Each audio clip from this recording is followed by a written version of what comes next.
Hey guys, it's Ryan here with HobbiesofaMan once again, and today we're going to be doing a Godzilla movie review for Godzilla Minus One. And man, it was a wonderful movie. I watched it last week on Wednesday. I didn't get a chance to do a review for it because I was busy studying for finals. This is my last semester, if all goes well, of a bachelor's degree, right? So I was busy, so I couldn't really record anything. But I did make time to go watch that movie before it was put out of theaters because I really wanted to watch it. And I am so happy I did. It is by far the best Godzilla movie I've ever seen. It's better than all of the American ones that I've seen, all of the ones after 2010. And it's definitely better than Shin Godzilla. And I think that is because this has more action than Shin Godzilla. And it's not bogged down by bureaucratic satire. Some people, especially in the US, think that Shin Godzilla was supposed to be like a comedy, and I disagree with that, but I do agree that it was satirical in nature, but in the same way that Animal Farm is satirical, where it's like, it's ridiculous, but it is not funny because the situation is pretty horrifying if you think about it, right? So, but Godzilla Minus One is basically immediately after World War II. Japan has lost. Japan is reeling from the atrocities of war, of course. And we follow this guy who was a kamikaze pilot that was unwilling, or maybe unable is maybe the right word, to fulfill his duty. He was scared out of his mind. He didn't want to do what he was told to do. And you sympathize with this character, obviously, because it is a horrible position to be put in. And it's really good.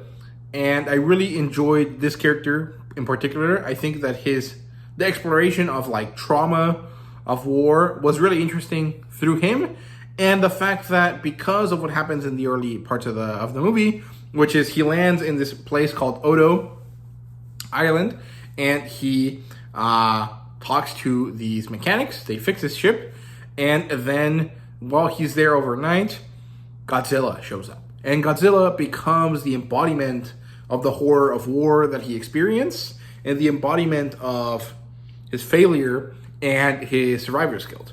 And so when he goes back home and he finds a family for himself that he really isn't ready to accept, and then this family is attacked by Godzilla.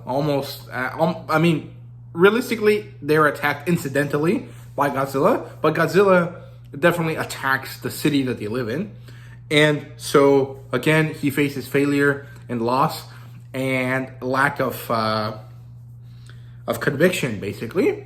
And then we move on to the final part of the story, which is by far my favorite, which is the confrontation with Godzilla. There's an amazing set of aerial shots because our main character is a pilot, so he drives a plane.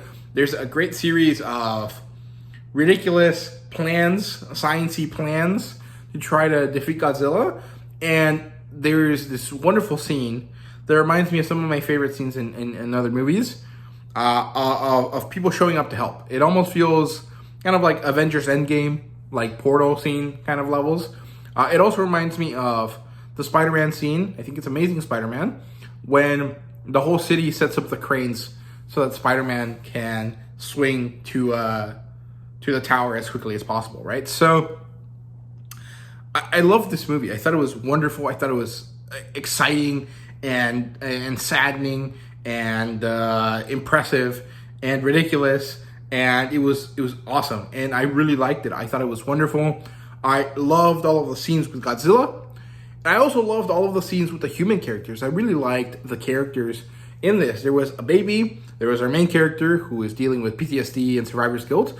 There is a female character who is basically his wife, but not really, because they don't have a relationship like that. They just happen to exist in a situation that is like husband and wife and child.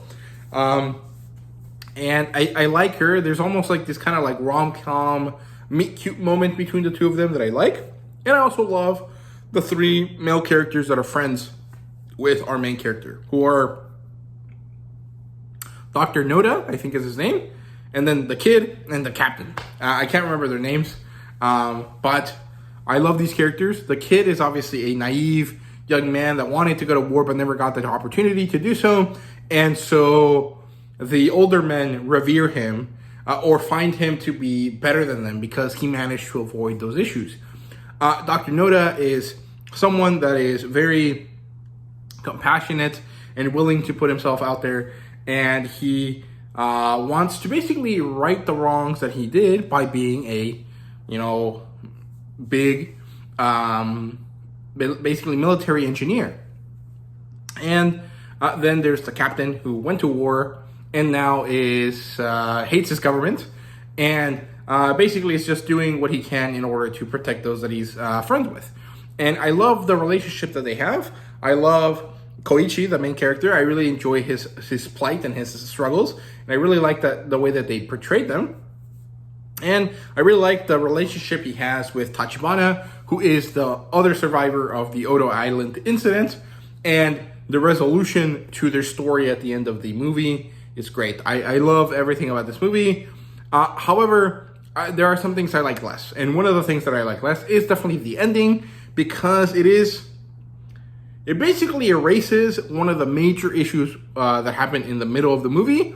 However, it does bring it full circle, where it's like the whole movie is about loss and defeat, and so the movie wants to end on a positive note. So although I really understand why the movie did what it did, I think that to drive the point forward, it might have been better to leave the situation as it was and focus on the next generation of characters, where Koichi takes Akiko and pours his love into her and raises her to be a good woman, right? Instead of just like reversing some of the big emotional plights from the middle of the movie.